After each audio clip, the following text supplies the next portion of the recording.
നമസ്കാരം. റാഫ്റ്റോക്ക് ഫുട്ബോളിലേക്ക് അവർക്കും സ്വാഗതം. യുവേഫ ചാമ്പ്യൻസ് ലീഗിൻ്റെ ക്വാർട്ടർ ഫൈനൽ കാത്തിരിക്കുകയാണല്ലോ ഫുട്ബോൾ ലോകം. ഏപ്രിൽ 7-ാം തീയതിയും 8-ാം തീയതിയുമായിട്ടാണ് മത്സരങ്ങൾ. നമുക്ക് ഇന്ത്യൻ സമയം പറയുമ്പോൾ 8-ാം തീയതി പുലർച്ചെയും 9-ാം തീയതി പുലർച്ചെയുമാണ് ആദ്യപാദ മത്സരങ്ങൾ. രണ്ടാം പാദ മത്സരങ്ങൾ ഏപ്രിൽ 15-ന് പുലർച്ചെയും ഏപ്രിൽ 16-ന് പുലർച്ചെയുമാണ്. വമ്പൻ പോരാട്ടങ്ങൾ നമ്മുടെ മുന്നിലേക്ക്. റയൽ മാഡ്രിഡിൻ്റെ എതിരാളിയായിട്ട് ബയൺ മ്യൂണിക്ക്, ആഴ്സണലിൻ്റെ എതിരാളിയായിട്ട് സ്പോർട്ടിങ്, ബാഴ്സലോണയും അത്ലറ്റിക്കോ മാഡ്രിഡും തമ്മിലൊരു കളി, PSG-യും ലിവർപൂളും നേർക്കുനേർ. ഇതാണ് ക്വാർട്ടർ ഫൈനലിലെ ഷെഡ്യൂൾ. ആരിത്തവണ കിരീടം ചൂടും. പവർ റാങ്കിങ്ങിലേക്ക് നമ്മൾ കടക്കുകയാണ്. 8 ടീമുകളുള്ള പവർ റാങ്കിങ് നോക്കുക. നിങ്ങൾ ഈ 8 ടീമുകളിൽ ഏറ്റവും കുറഞ്ഞ കിരീട സാധ്യത ആർക്കാണ്? സംശയം വേണ്ട, സ്പോർട്ടിങ്ങിനാണ് എന്നാണ് വിലയിരുത്തുന്നത്. കാരണം അവർക്കെതിരാളികളായിട്ട് കിട്ടിയിരിക്കുന്നത് ആഴ്സണലിനെയാണ്.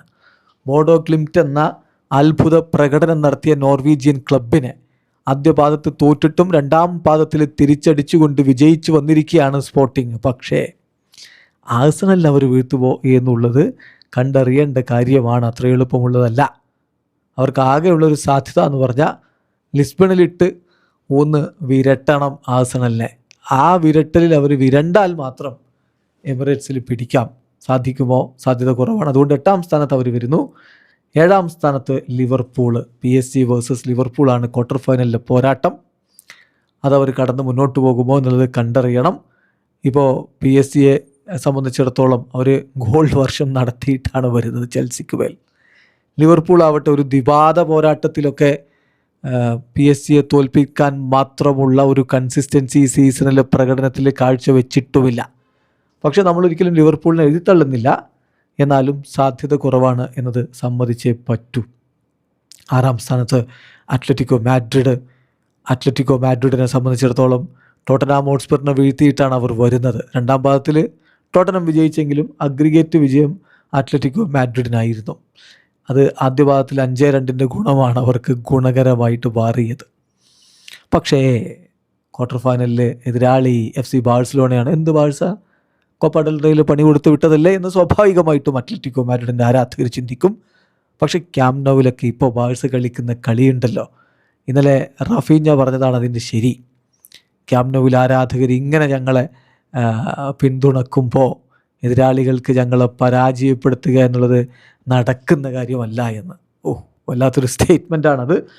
ഏതായാലും ക്യാമ്പ് നൗവിലാണ് ആദ്യപാദ മത്സരം നടക്കുന്നത്. മാർച്ച് 9-ന് പുലർച്ചെ 12:30. ഡിയേഗോ സിമിയോണിയും സംഘവും ഹുലിൻ ആൽവാരസിൻ്റെ ഒക്കെ മികവിൽ ഒരിക്കൽ കൂടി ബാഴ്സക്കിട്ട് പണി കൊടുക്കുമോ? കാത്തിരുന്ന് കാണാം. എന്തായാലും അവർ 6-ാം സ്ഥാനത്താണുള്ളത്. 5-ാം സ്ഥാനത്ത് FC ബാഴ്സലോണ. ബാഴ്സ മിന്നും പ്രകടനമാണ് ഇപ്പോൾ നടത്തിയത്. എന്താ തർക്കമെന്നേ. 7-2 വിജയിച്ച് കയറുക. അഗ്രിഗേറ്റ് 8-3 വിജയം. ഹൻസി ഫ്ലിക്കിൻ്റെ ടീം ഗോളടിച്ച് കൂട്ടുന്നത് സ്ഥിരം പരിപാടിയാണ്.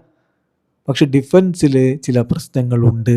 ആ പ്രതിസന്ധികൾ അവർ തരണം ചെയ്തില്ലെങ്കിൽ ടൂർണമെൻറ്റ് വിജയിക്കുക എന്നുള്ളത് എളുപ്പമുള്ള കാര്യമല്ല. ഏതായാലും 5-ാം സ്ഥാനത്ത് FC ബാഴ്സലോണ വരുമ്പോൾ 4-ാം സ്ഥാനത്താണ് റയൽ മാഡ്രിഡ്. റയലോ ബയേണിനോട് മുട്ടിയിട്ട് തീരാനുള്ളതല്ലേ എന്ന് ചോദിക്കാൻ ഹേറ്റേഴ്സ് ഉണ്ടാകും. പക്ഷെ നിങ്ങൾ മറക്കരുതാത്തൊരു കാര്യമുണ്ട്. ഇത് യുവേഫ ചാമ്പ്യൻസ് ലീഗാണ്. അവരുടെ ടൂർണമെൻ്റ് അല്ലേ. യെസ്, UCL കിങ്സ് എന്ന് വെറുതെ വിളിക്കുന്നതല്ലല്ലോ.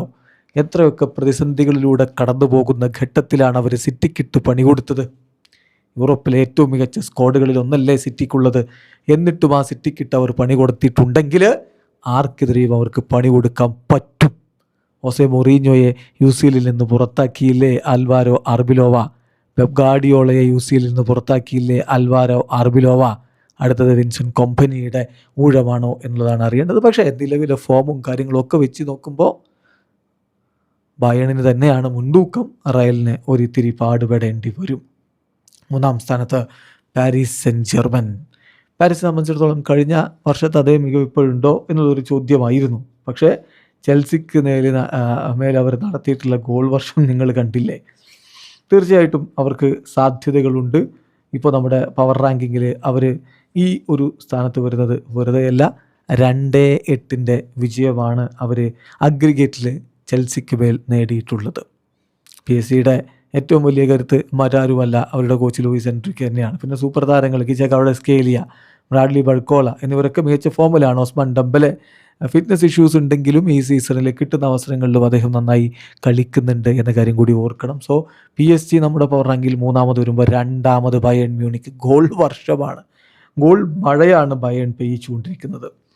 അറ്റലാന്റയെ മുക്കിയത് അഗ്രിഗേറ്റ് 10-2 ഓർക്കണം. പക്ഷേ റയലാണ് മറുഭാഗത്ത്. എങ്കിലും ഇത്തവണ ഏറ്റവും അധികം കിരീട സാധ്യത കൽപ്പിക്കപ്പെടുന്ന 2-ാമത്തെ ടീം ബയേൺ മ്യൂണിക്ക് തന്നെ. 1-ാമതോ എന്താ സംശയമെന്നേ, പ്രീമിയർ ലീഗിൽ അവർ തലപ്പത്തല്ലേ, അതേ മികവ് അവർ യുവേഫ ചാമ്പ്യൻസ് ലീഗിലും തുടരുകയല്ലേ. ആഴ്സണൽ തന്നെയാണ് ഇത്തവണ UCL പവർ റാങ്കിങ്ങിൽ 1-ാം സ്ഥാനത്ത്, കിരീട സാധ്യതയിൽ 1-ാം സ്ഥാനത്ത് നിൽക്കുന്നത്. തീർച്ചയായിട്ടും ബയർ ലെവർക്യൂസനെതിരെ അവർ ഇപ്പോൾ പ്രീ ക്വാർട്ടറിൽ വിജയിച്ചത് അഗ്രിഗേറ്റ് 3-1. ആദ്യ പാദം 1-1 സമനിലയാണ്. പക്ഷേ 2-ാം പാദം 2-0 അവർ വിജയിച്ച് കയറി. ഇനിയിപ്പോൾ മുന്നോട്ട് പോകുമ്പോൾ സ്പോർട്ടിംഗ് ആണ് അവരുടെ ക്വാർട്ടറിൽ എതിരാളികൾ.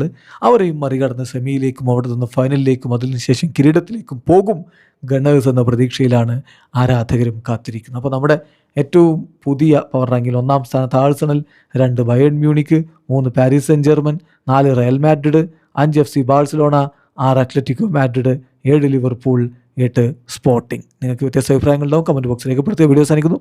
ഫുട്ബോൾ ലോകത്തെ കൂടുതൽ വിശേഷങ്ങളുമായി റാഫ്റ്റോക്സിൽ എത്താം.